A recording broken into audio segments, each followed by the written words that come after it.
Good morning, everyone. I'm Judyth Sachs, and I'm the Chief Academic Officer of Studiosity. And I have the pleasure today to introduce a panel of exceptional practitioners, scholars, and academics who are experts in the field of first-year experience. But before we start, I wish to acknowledge the traditional owners of lands across Australia as the continuing custodians of country and culture, dating back to the creation of the dreaming. So the plan for today is I'm going to invite each of the panel members to introduce themselves and why they're here. There have been some questions that I've put together, and there are some questions that have already come in from people who are participating. Let me just emphasize, you can see only 3 faces. We tried to get a student, and despite our very best efforts, students are working hard to make sure that they get through the first year experience or second year experience. So we are very aware that we don't have a student, but it was not for want of trying. So Sally, can I get you to introduce yourself, please? So thank you, Judyth. I've put my acknowledgement of country in the chat for everyone. So delighted to be here. Thank you, Studiosity, for the invitation. I just come with an inquiring mind constantly about first year experience. I was so lucky back in the day to have got a national senior fellowship on the first year experience. Makes me pause again and wish that we had a continuation of a Learning and Teaching Council type opportunity. It is in there in the Accord report, recommendation 30 little h, Roman numerals 3, but we live in hope.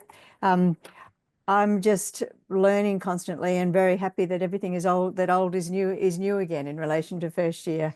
So thank you. Ryan.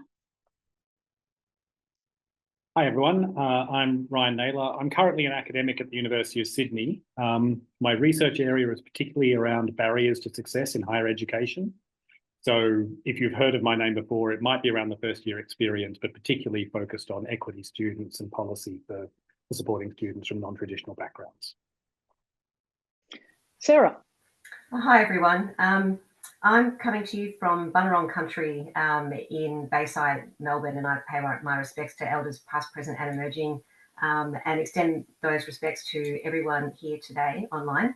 I'm very new into the higher education sector. I've recently been appointed as the first Assistant Ombudsman for the new National Student Ombudsman, which is a new dispute resolution service that's independent of government and the sector, that's been stood up under the university's Accord and the National Action Plan to address gender-based violence in higher education.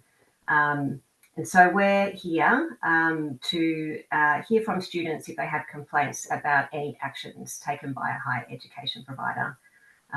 So I'm really looking forward to joining this conversation today to share some early insights about how the NSO is going, what we're hearing from students, and just hear from you all about all the great things that we can do to ensure that first year students have a good experience. Thanks, Sarah. And to the members of the 90 people that are now listening, if you've got a question, can you put it under Q&A rather than chat? But chat, I look at both, but chat is about the chat between you and the panel, but Q&A is something that I can pick up and ask questions. So Sarah, you actually landed the first question, and I deliberately I'm asking you the first question because the National Student Ombudsman's Office is relatively new. Could you actually tell us what your remit is and what success will look like when you're well into the job? That is a great question, Judyth, and is on my mind all the time. So I started answering this one earlier, and so the National Student Ombudsman is a team of around 60 staff. We're housed in the Office of the Commonwealth Ombudsman, and we are here to handle complaints from students of the higher education sector about any actions taken by a higher education provider. Our jurisdiction doesn't extend to vet students, so just keep that in mind.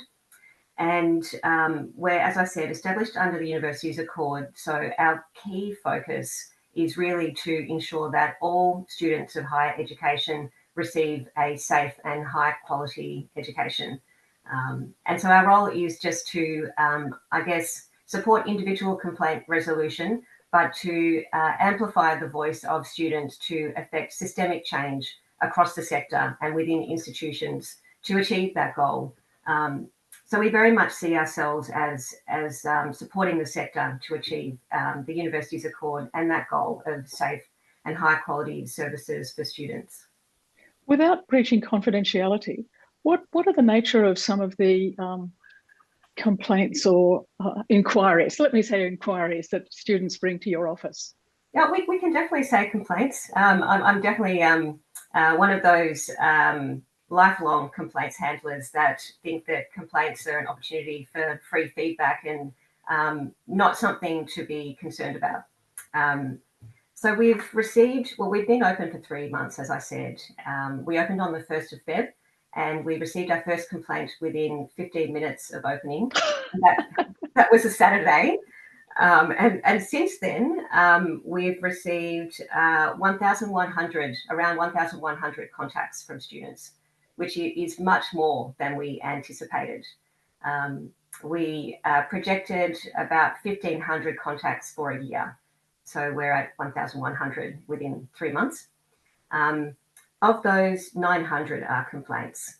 And I think it's fair to say, and we've got a lot of work to do to unpack our data, but if we're talking about the top 3 categories of complaints, the most common, so around 32%, are complaints that fit under the broad umbrella of what we call course administration.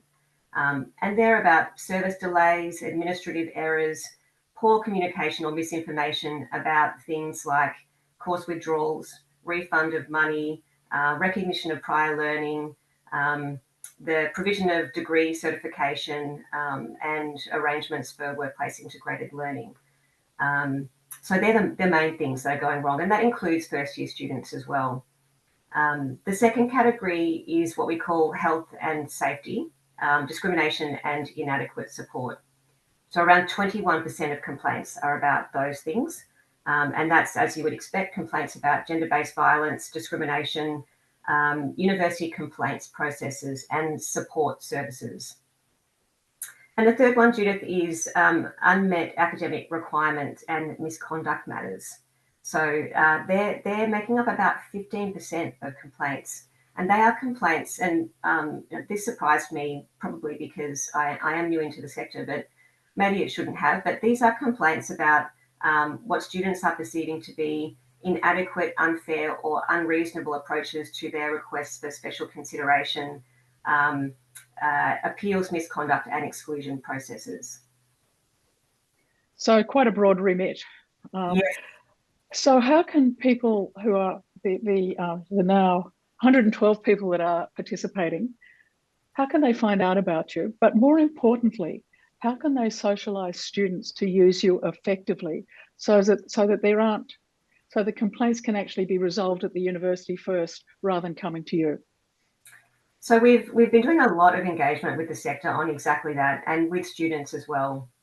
We are an escalated complaint service, which means that we agree that the best way to maintain the relationship between the institution and the student is to resolve complaints at the lowest possible level as quickly as possible. So that's the message that we're sending. We are encouraging students to have a go resolving it with their providers first. But we have actually found that a number of students that come to us don't know that they can complain to their universities first. And this encompasses students that have had a go resolving it with their faculties and it hasn't resolved, and they haven't then understood that they can go to the university's complaints team, or students that just haven't known what to do in the first place. So I think in terms of what people can do, it would be just to make sure that your communication to students is really clear about your own central complaints services, Okay. as well as ensuring that they can come to the NSO if they haven't been able to resolve it directly with their provider first. When I've had a look at websites, I have to confess I found them a little confusing on this point. There's a lot of information about complaints processes there. And, when you think about the context of a complaint about an academic appeal, where this is a new process for a student who, from what we've seen, is often struggling from something that's happened in their life. That's really the usual student that finds themselves in those processes, having to navigate a really complex complaints process is really difficult. So my best advice would be to try and simplify that process. Look, Stuart Allen asked a question. Are there populations in your complaints cohort who are overrepresented? Stuart, I'm really glad you've asked that question because it gives me an opportunity to highlight international students. And I should preface this by saying our data is evolving. We've only been open for 3 months. So this is just really what we're seeing in the first few months. But we've made, over the last 6 weeks, we've made mandatory in our case management system recording whether a student is an international student or a domestic student. And since doing that, we've noticed that around 45% of contacts are from international students. So that's disproportionate to the number of international students we have in the country. And I think this is really important because of the complaint types that I outlined before, international students are complaining about the same things, but the impact on them by virtue of the visa overlay and the other vulnerabilities they have, for example, not being able to work to the same level as a domestic student, means that these complaints have a greater impact on their life. So, delay in refunding money, for example, for an international student is massive. It means being able to make a rental payment or not, or buy food or not. Okay, all right, thanks a lot. Let's move on to Sally and Ryan. So Sally, why don't we start with you, and then I'll get Ryan to follow up. Is in terms of your experience and understanding of the literature, what are the challenges facing students as they transition into the first year? And deliberately, it's the broad church of students. It's not school leavers, it's international students, it's mature age students. So Sally, what about you start off?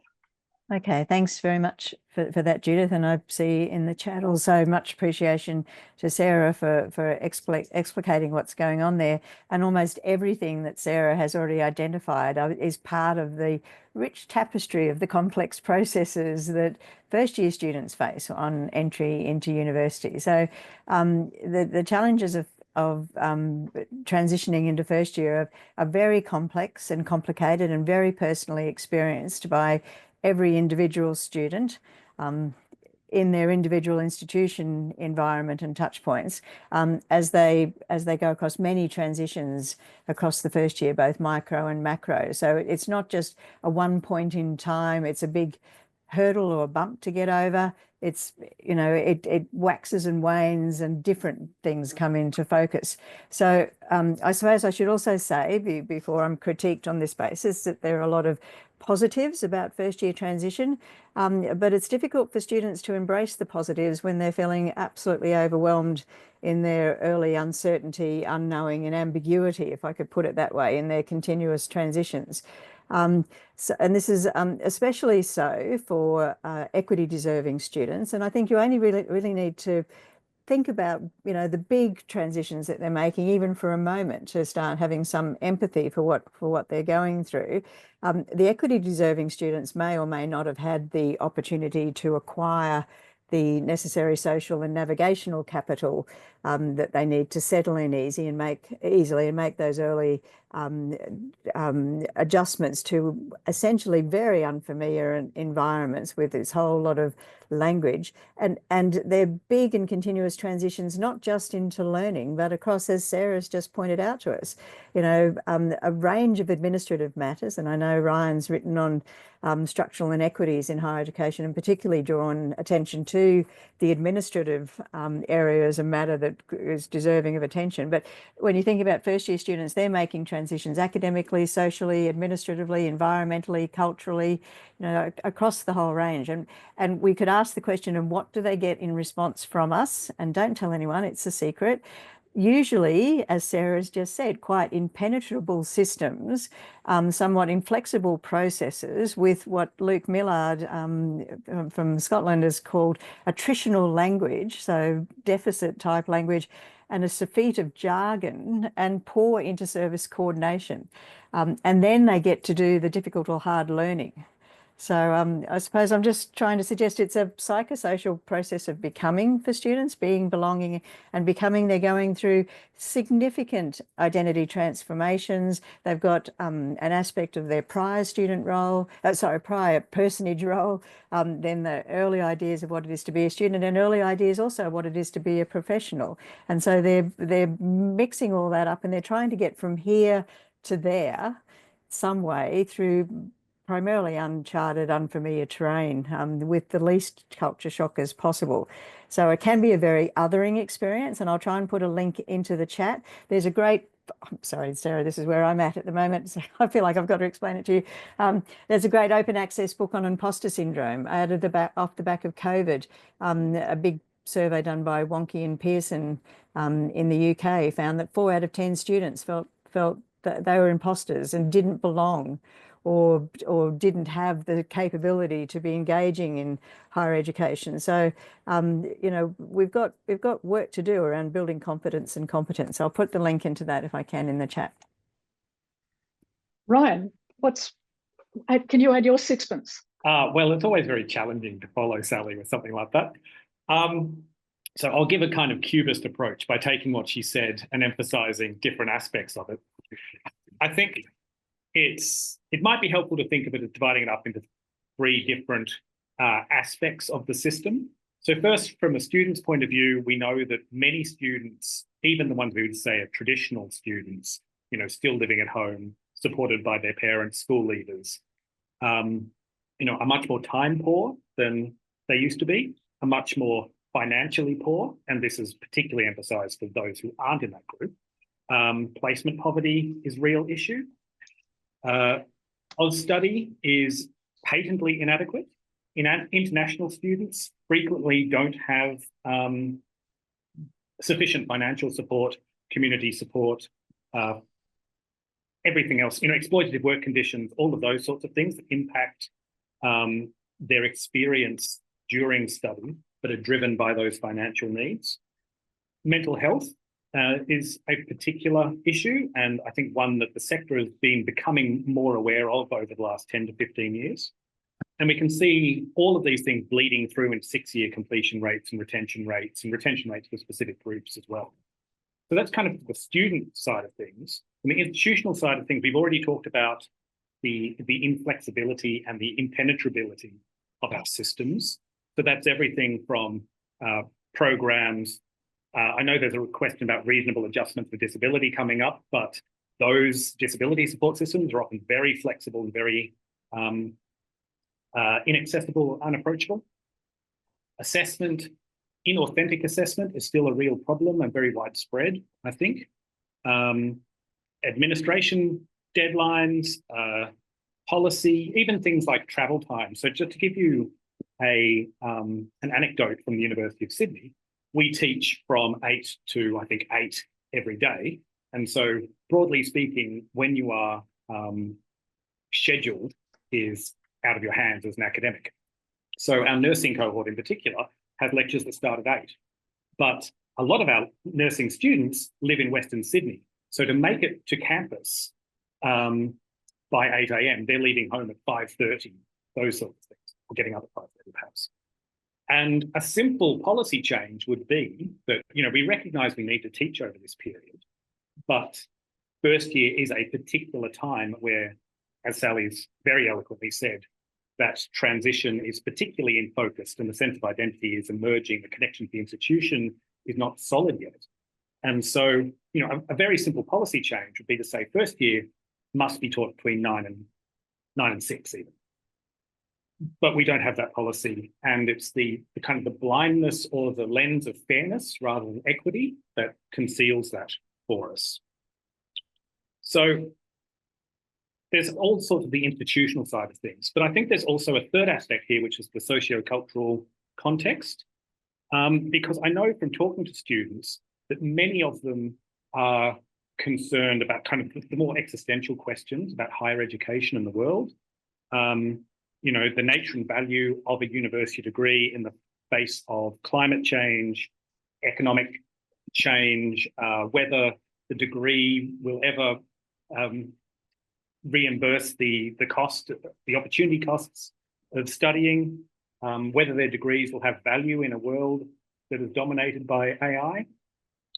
And I know this because I did an exercise with my first year students a couple of weeks ago, and these are the sorts of things they said were barriers affecting them in their studies. Whereas, of course, I was expecting them to say things like, I don't know when my assignments are due and I can't use Canvas. So I think it's important for us to be aware of these bigger contextual questions about the nature and value of higher education and study, alongside both the kind of the student-focused barriers and the barriers that institutions are putting up unnecessarily in many cases to make things harder. So in listening to the two of you, it seems as though, to me, and my experience having worked in universities for a long time as well, that the transition is actually really more about a state of becoming and a state of being, but it's actually conceptualized within the institution as a static moment. So the transition happens at the end of the first semester, and then you're on your own. And what needs to happen, and what I was hearing you say in particular, Ryan, is that there are a whole lot of structural impediments. There are some process impediments. There are cultural impediments in terms of the assumptions about what it means to be a first-year student. But there are also pedagogical and resource impediments. Can I ask both of you just to reflect on what does it mean to be a student transitioning into university? So why don't we start with you, Sally? Are you that as soon as I started? Well, it's hard emotional and intellectual labor, isn't it, to be, become and belong, particularly when you don't know what it is you're trying to be, become and belong to.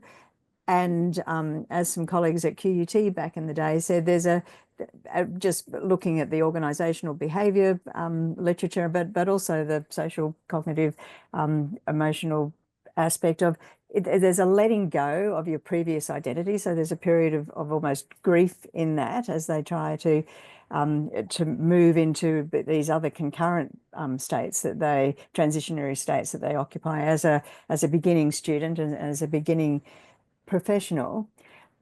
But it's also really difficult if we don't make it easier, do it better for them, which we inevitably don't.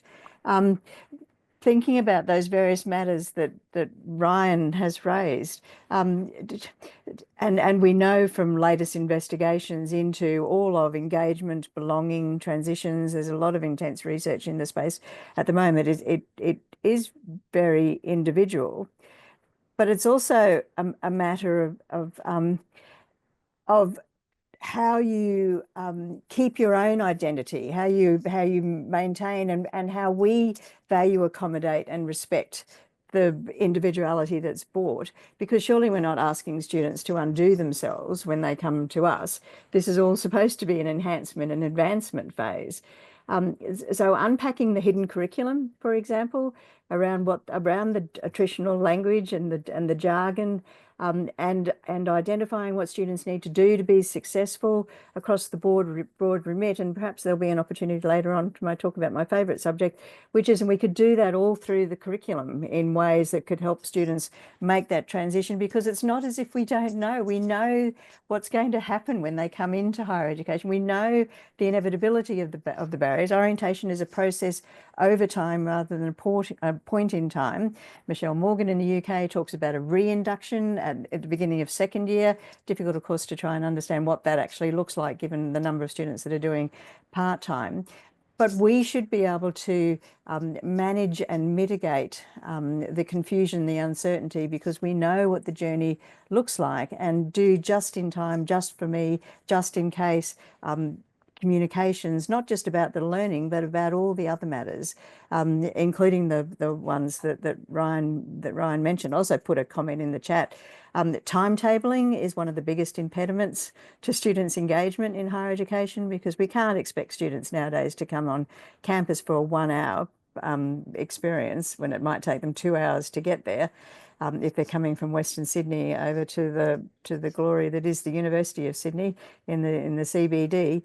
And the poverty issue, student poverty in the cost of living crisis is one of the biggest impediments to higher education access, participation and success. And we need to be thinking quite seriously about what we can do to mitigate that. And a number of institutions, for example, now have financial inclusion access plans. So a genuine upfront statement about how, not just from a not at all from a deficit perspective, how we can encourage financial literacy. The plans are produced off the back of staff and students working together on them, and then do things like open access resources and the timetabling piece, and be very clear about where the expenses might be in anticipation, for example, of placement poverty. But now we'll have, for, I don't know, was it about 68,000 students, I think, from 1 July across a range of different disciplines that may be alleviated. Okay, Ryan. So I want to emphasize Sally's point about transition being ongoing throughout. You know, it's transition through, transition back, transition out, all of those sorts of things. Because, you know, I think universities have fallen often into the trap of operationalizing transition as maybe, you know, the week of orientation and then stuff we do in first year, and then you're all, you know, it's the Wild West from then on in. So I do think that it needs to be much, you know, our understanding of transition needs to develop, and the way that we embed and systematize that needs to change. But I'll share another anecdote about some work I was doing with some students in the US. So these are students doing a Master's of Student Development. So they are intending to take on what we would call professional student support roles in American universities. And to blow Sally's transition pedagogy horn, I think transition pedagogy is a pedagogy and therefore needs explicit teaching about transition and transition skills. And so the work I was doing with these students was a Delphi series of interviews about what they thought were the threshold learning concepts you needed to learn to be successful at university. And one of the ones that came out from this, which is their wording, but really has stuck with me, is that students need to learn how to survive in a system that is not set up for them. And, you know, this is the phrasing of students themselves. And I find that such a, I mean, I'm tempted to just say bleak, but such a nuanced understanding of how university systems support and don't support student transition and the first year experience. And, you know, I think if we can keep in mind that this is how students are experiencing universities and start to adjust that. It's going to be a long adjustment, but it's an adjustment that I think we need to make. It's sort of a bit depressing. We know a lot about transition, and you both have all indicated these are the things that are happening. These are the things that students are saying. What's getting in the way of us to put in place processes, structures, pedagogies, and policies, and to resource it effectively, so that we don't get a repetition of the same sort of complaints? Sally, what do you reckon? See, now you've tapped into my favourite subject. So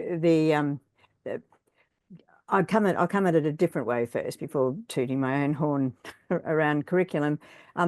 We seem to have been very slow to get to whole of institution approaches around this. We treat everything as a cottage industry, and they're quite ad hoc and reflective and reactive approaches to everything. Reproaches was a bit Freudian.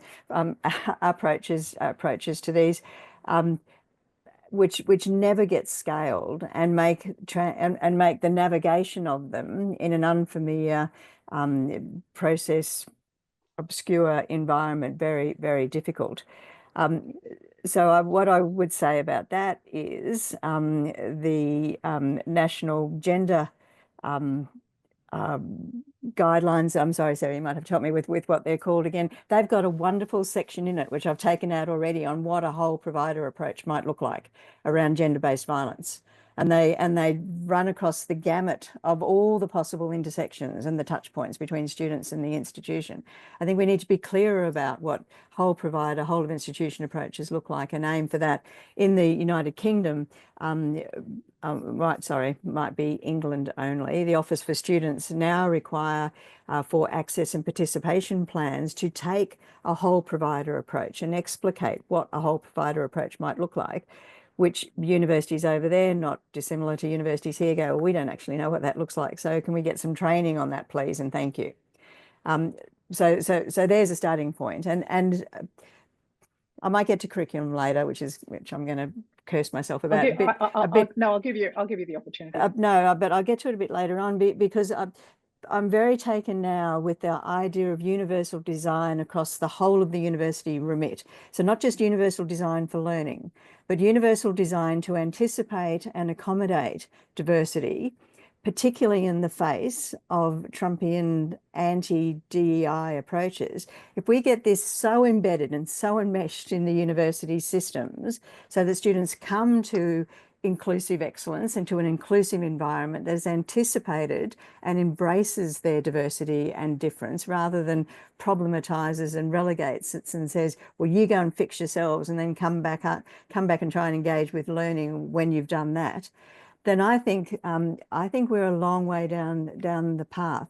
So whole of institution with a universal design approach that of course feeds into curriculum, with universal design for learning and universal design for assessment and all these other matters, and universal support.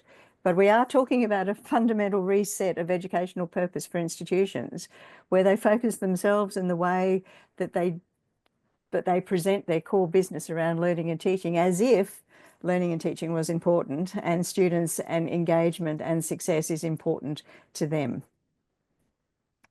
Yeah. Ryan, let me throw it across to you. And then Sarah, I'd like to, before I ask my next question, get some sort of reflections from a bureaucracy on what's been said by Sally and Ryan. So Ryan, over to you. Again, I completely agree with Sally. I think that the cultural inertia of universities is a real barrier.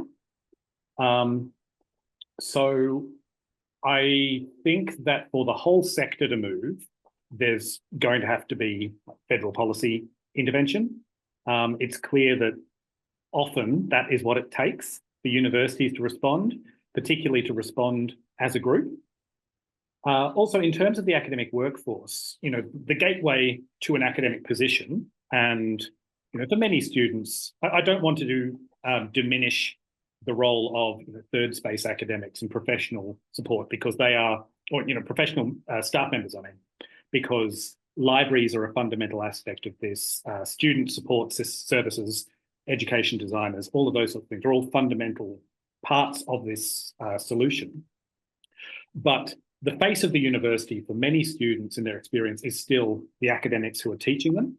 And the gateway to academia is the PhD, which is a research program. It's not anything to do with the sorts of things that we are talking about that will make a difference to students and their experience. And then conceivably, there are many of our colleagues who that is the last piece of CPD they will ever do.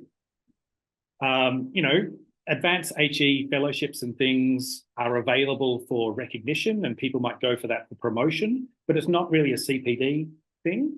And so if we want people to be informed about, transition and new models of curriculum and how to respond to AI, we need to move past the people who turn up to those seminars being the ones who are already on board and already willing, and find ways to reach and reward the non-core believers, I suppose.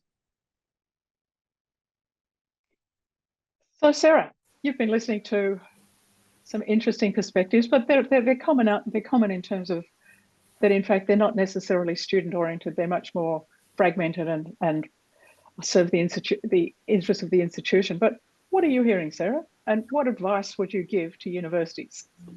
Well, I mean, this conversation has been so fascinating so far, and I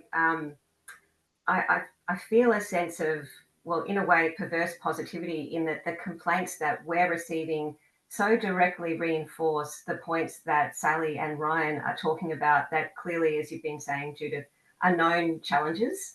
And I guess that really raises my first reflection, which is that, at this point, I feel that something that the sector could do better is to genuinely listen to students, because, as you say, we know what the problems are, and that's a common feature of the 1,100 odd contacts that we're getting through the door, that students are not feeling listened to.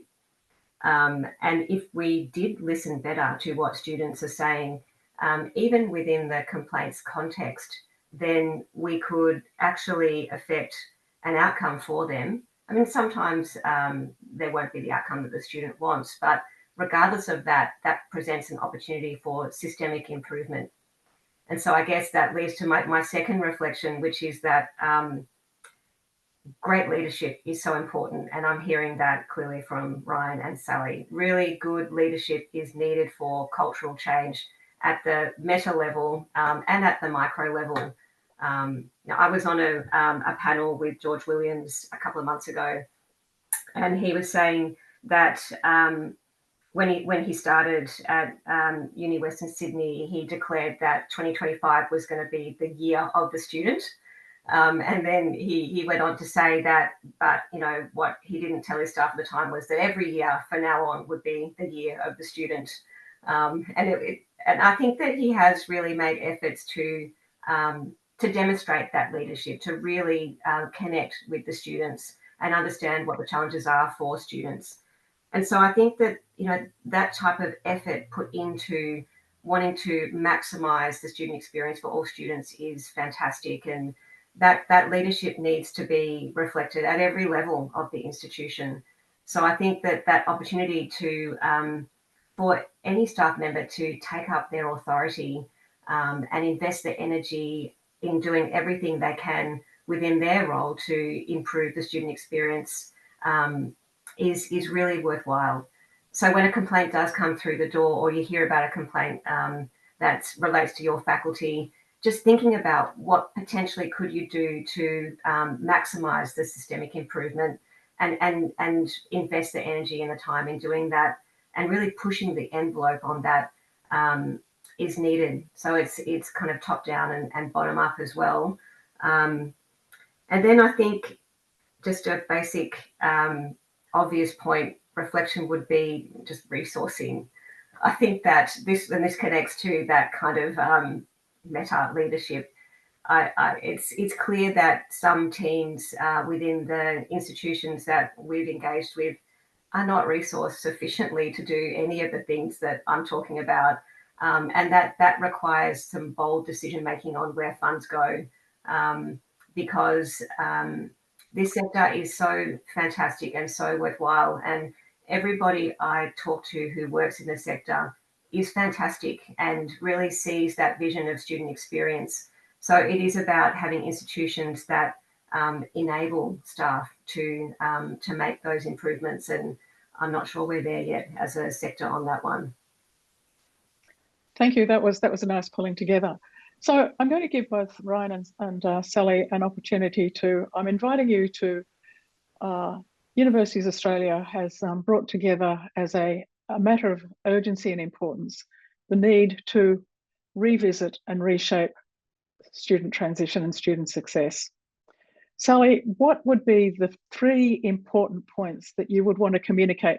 I know we'd be here all afternoon, so and 3 is at least manageable. So Sally, what would be the messages you'd want to communicate to them, and then what would success look like for you to feel confident that they'd listened? Oh, thank you. No, that would be fun. The unpopular option that I've already put in the chat would be to imagine we had a higher education standards framework that actually mentioned curriculum and talked about universal design, which it currently does not do. So this goes to the imperative around improving the quality of learning and teaching and curriculum design within the institution, and Ryan's touched on it. And it does seem to be a continuing sacred cow around the fact that we don't require educational qualifications for university learning and teaching. The Accord was all over that and made some bold, excuse me, and warranted recommendations around, well, we can work backwards, continuing professional development, because we are the professional teachers, requiring an entry-level qualification, teaching qualification, and then getting better data. So that we could see, so that was the last part of your question about how we could actually determine whether we're being successful or not. The data is so lagged. I give a plug for the Needed Now that I curate series piece this week by Jenna Cadby from Access, the Australian Centre for Student Equity and Success, which talks about their recent report on retention, which is now starting to fall back a bit. It's only slipped by about 1% over a period of time, but it's gone up and coming back, but also makes the very clear point that all of our survey work is tainted by survivorship bias, because we only survey and ask students who have managed to survive in terms of what Ryan's students were telling him. So the ones that survive despite us tell us why they might consider leaving, but we don't actually have clear data, though I think we can extrapolate, but we need that evidence base to understand why students aren't surviving in our institutions.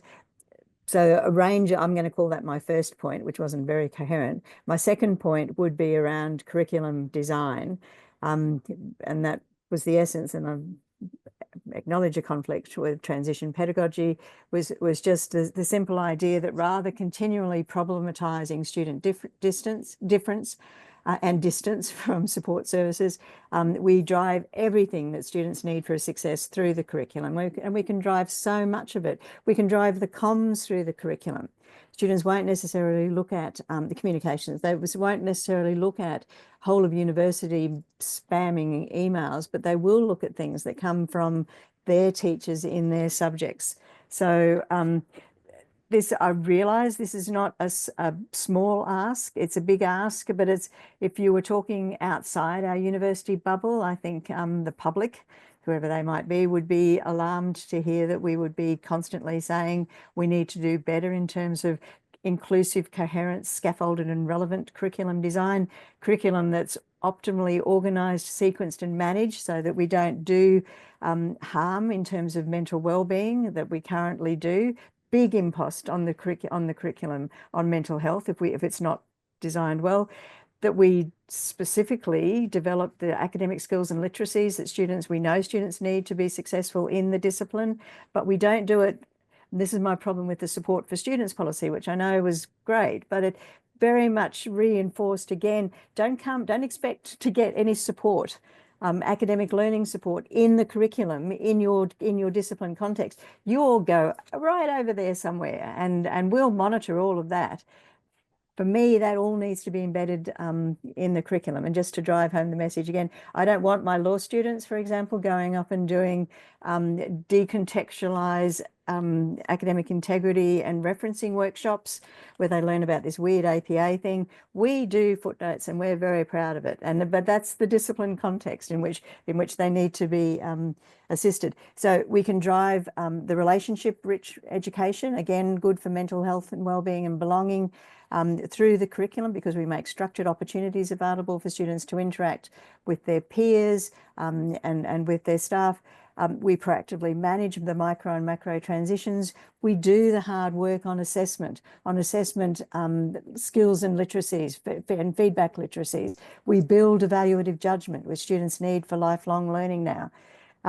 So I think that's my second pitch, and it's the difference between moving from a student deficit, a deficit student in need of fixing themselves through self-curated mediation of remediation to a university for all ethos. My third piece would be, and Ryan's touched on it as well, is around the cross-institutional staff-student partnerships. So again, transition pedagogy started right off in the very beginning. I've only had to remind myself of this. We were modelling when we developed that. Academic and professional staff working together, including the third phase space professionals that will prove so important over COVID. So Sarah, that sort of in-house lingo about the blended learning advisors, for example, who do all the silo boundary hopping to make it all come together and work. And we worked with students to develop what needed to happen. So I think we need new ways of working. New ways of institutional working and recognition of that, working with students as partners and working with valued integrated practice professionals, because it takes the proverbial village to raise and support a student to be successful. Right. Thank you. That was fantastic. And particularly your view on curriculum. But I also heard that, in fact, and it's not surprising, everything's fragmented in universities, everything is a piece of territory, and it's territory that has to be fought over. So how do you get that joined up view, and how do you get that interconnected, relationship-based and about partnership? Because at the end of the day, everybody's got the same outcome. Where do we need to make some adjustments? And then I'll get Ryan to give me his 3 points. So well, Sally, I'll try and do it quickly, but it is, you know, this is everything. COVID was the big stress test for us, and I think the situation that we've now got to is it is just not possible for a siloed discipline academic to be working in their siloed subject and manage to mediate a positive and successful student experience that transverses all of the various things we've spoken about today, all by their lonesome, as my kids used. Well, they never use the word lonesome, but they used to say, all by my own, as my kids used to say. We need no one in a working institution any longer is an island. So we need. And I would say, but I take some comfort from the fact it seems to have struck a chord in the UK in their university mental health charter, which I'd love to talk about at great length somewhere else. So much better than what we have here. It includes staff and students. It includes not just support services. It includes what happens with transitions and learning. And they adopted the second edition of the University Mental Health Charter has adopted the generational approach to transition pedagogy, where we leave everything on the outside of the curriculum for students to get support, where we could do it from a curriculum-based perspective, and then the third generation approach where it's whole of institution. So this is hard, difficult, unglamorous work. It requires us to break down the silos. I think we showed that we could do it over COVID, but we slipped back into lax ways. But it is the best way we can support everyone within the university to support the students as we know how. And it enables the driving. So solo academics don't have to be mental health professionals. They don't have to be language and learning advisor experts. They don't have to be careers and development employability staff experts. They don't have to be instructional design experts, because we've got all that expertise in the university. So everyone sits around the curriculum redesign table, and we just keep iterating. Right. So immodestly, to answer Joe's question in the chat about models that we've seen that work, I have co-authored a couple of papers with Sarah Cox about some cross-silo intra-university partnerships between academics and professional staff. So I commend them to you. I'm sure there are other better examples out there as well, but those are the ones that I have at the top of my mind. So for my 3 things, and again, try not to repeat anything Sally's already said. I think flexibility and accessibility are the fundamental keys to everything, and particularly through curriculum. So, which Sally has already said. So when we talk about universal design, relational teaching, students as partners, even things like financial support, it's the fundamental principle here is about flexibility and accessibility. I'd also, just to step back a little bit to Sarah's last point about leadership, I completely agree that leadership is important, but goodwill doesn't get us all the way. and we need to put our money where our mouth is. So things need to be funded, and funded on non-soft money systems, so that, or schemes, so that you don't have your staff, you know, wondering whether they're going to have a job every October for the following year. If you don't have that kind of continuity, and you're not able to build institutional knowledge and the relationships that we've just been talking about as being so important, then these things are just destined never to get out of first gear. So funding is essential, and recognition and reward for the people involved is equally important.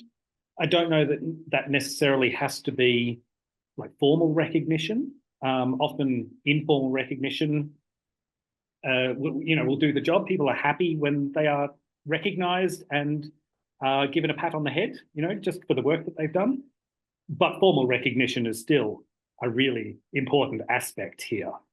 And if that recognition can support the breaking down of silos and the building of relationships, so it's not just, we as the individual champions, then so much the better.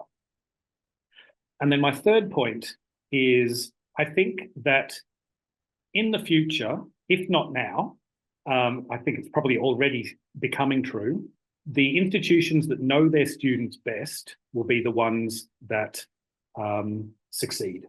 They're the ones that will flourish in the future. So that means that, so again, this is everything from students as partners through to student evaluations of teaching, through to being involved in governance models, through to just basic things like relational teaching. Because, I mean, often when we talk about student success, we are talking about institutional understandings of what success means in terms of passing and retention and grades and completions. So those are the things that we assume are important to students, but mostly they're important to us. Whereas again, if you actually do surveys of students and ask them to, rank principles and those sorts of things, what they say is important. These are the evaluations that they use, of the criteria they use to evaluate whether they are being successful at university or not, and therefore whether they are going to be retained at university or not. They say things like, I want to feel like I'm learning things, particularly work-relevant things. I want to make new friends. And that's true for undergraduates, that's true for postgraduates, that's true for mature age students. So it might be about professional networking, but everyone wants the social aspect of that as one of the key success criteria. And I want to feel respected and accepted in classrooms. And if we can get those three down, then I think we are 90% of the way to solving the problem. And the fact that we haven't got there yet is still something we should, as a sector, be concerned about. So what's getting in the way? I mean, you're both saying the same thing, and it's been, this is nothing new. So what's stopping the ideas that you've expressed as, that we have evidence works? Ryan, what from Sydney University, that I know well, what's getting in the way at Sydney?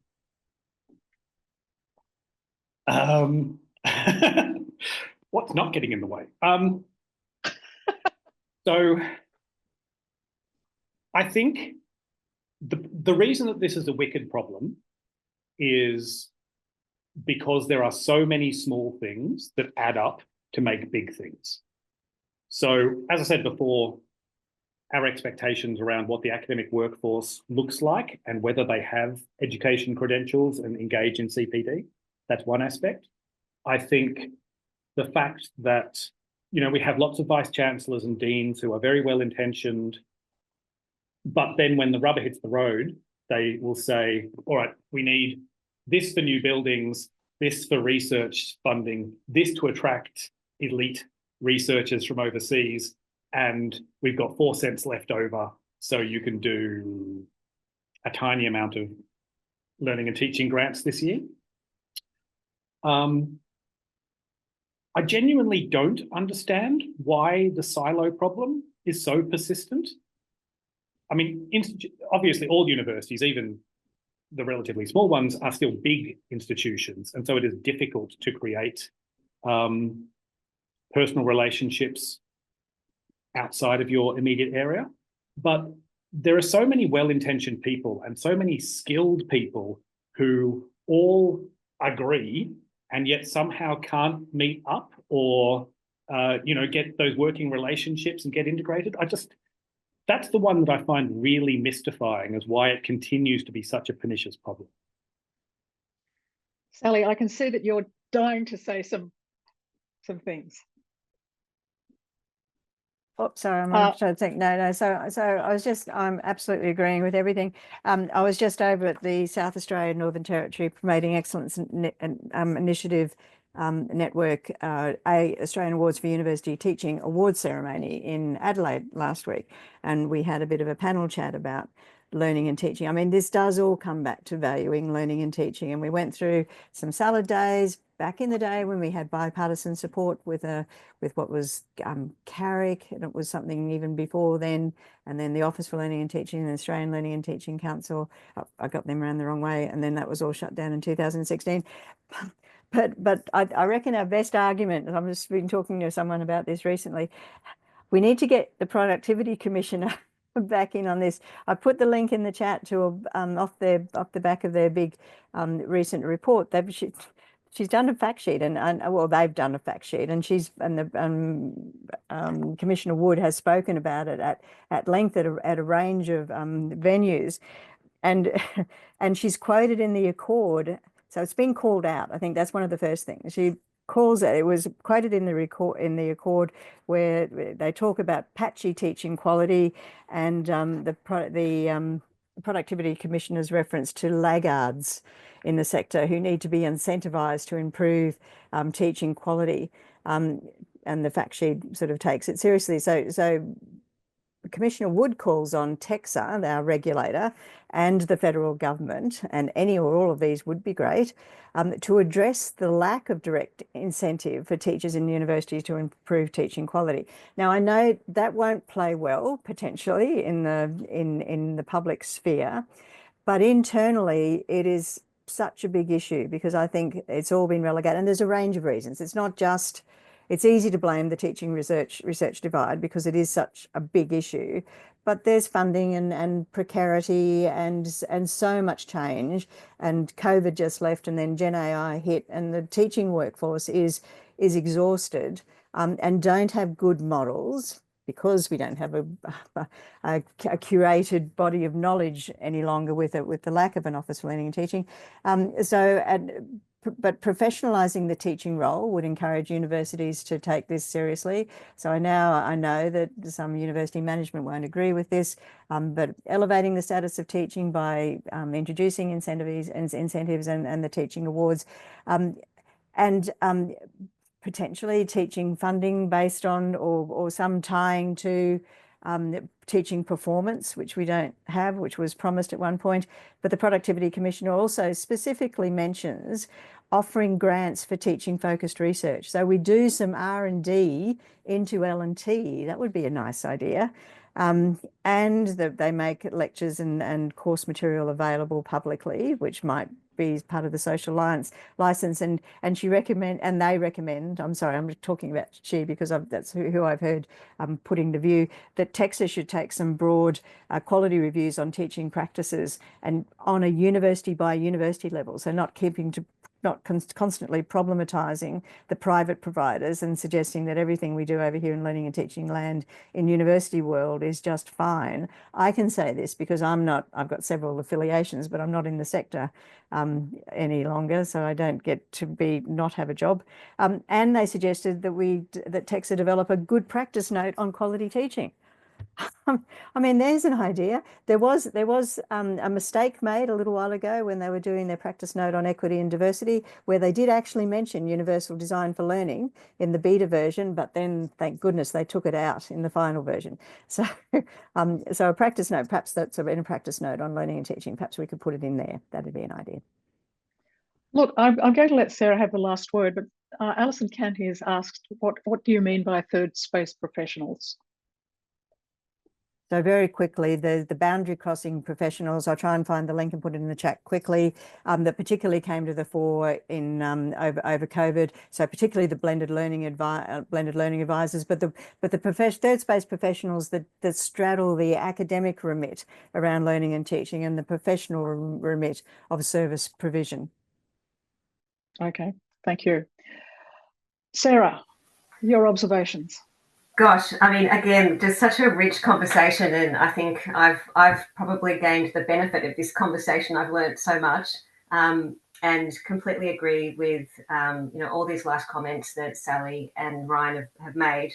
And I guess I would just add to that list of things we need to do better, just to, as I said before, prioritise and respect the voice of students.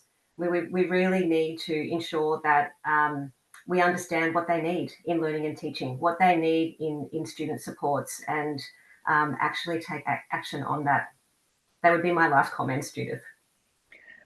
And can I thank the sort of the generosity of the chat that I've been reading, the generosity of the three speakers who've really been stretching some of our thinking, but providing solutions rather than constantly problematizing, rather than creating further barriers. I guess this will be a political project, and given that we've got a new government, hopefully this government may well reinstate or rethink the value of teaching. I'm not that confident about that, but I think it is a time to be forward-looking, imaginative. And somebody said about the pedagogy of kindness. In fact, I think the pedagogy of kindness should be embedded in all of our interactions in any part of the university. And if we do that, particularly students towards students, students towards academics, academics towards professional staff, we'll have a much more, the wellness of our environment will be much more conducive to supporting students to be successful. So thank you everyone for what I've found to be a really extraordinarily insightful, but also an exciting conversation this morning. And I hope that I get to meet you, Ryan, because I can actually see the University of Sydney from where I live. So let's hope that we can connect sometime. And Sarah, I hope that in Sydney we might be able to catch up. And Sally, you and I catch up all the time. Thank you very much, everybody. And I'll see people in the future in our next symposium. So keep safe and just keep up the spirit of learning. Bye.